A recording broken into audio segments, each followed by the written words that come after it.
BNP chairperson ও সাবেক প্রধানমন্ত্রী বেগম খালেদা জিয়া মঙ্গলবার ভোর ৬টায় ইন্তেকাল করেছেন। তার বয়স হয়েছিল ৮০ বছর।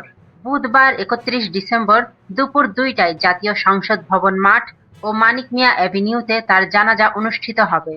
জানাজা ও দাফনকে ঘিরে প্রধান উপদেষ্টার দপ্তর থেকে বিশেষ নির্দেশনা দেওয়া হয়েছে।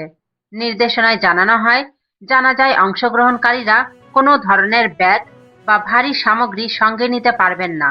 দাফনের অনুষ্ঠান রাষ্ট্রীয় মর্যাদায় অনুষ্ঠিত হওয়ায় সেখানে সাধারণ জনগণের প্রবেশাধিকার থাকবে না। বেলা ৩:৩০টার দিকে শেরে বাংলা নগরে প্রয়াত রাষ্ট্রপতি জিয়াউর রহমানের কবরের পাশে রাষ্ট্রীয় মর্যাদায় বেগম খালেদা জিয়াকে দাফন করা হবে।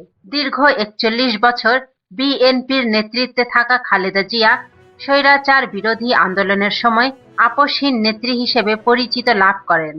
তিনি ৫ বার সংসদ সদস্য, ৩ বার প্রধানমন্ত্রী এবং বিরোধী দলীয় নেতা হিসেবে দায়িত্ব পালন করেছেন। তিনি গত ৪০ দিন ধরে ঢাকার এভারকেয়ার হাসপাতালে চিকিৎসাধীন ছিলেন। তার মৃত্যুতে ৩ দিনের রাষ্ট্রীয় শোক ঘোষণা করা হয়েছে এবং জানাজার দিন বুধবার সাধারণ ছুটি ঘোষণা করা হয়েছে।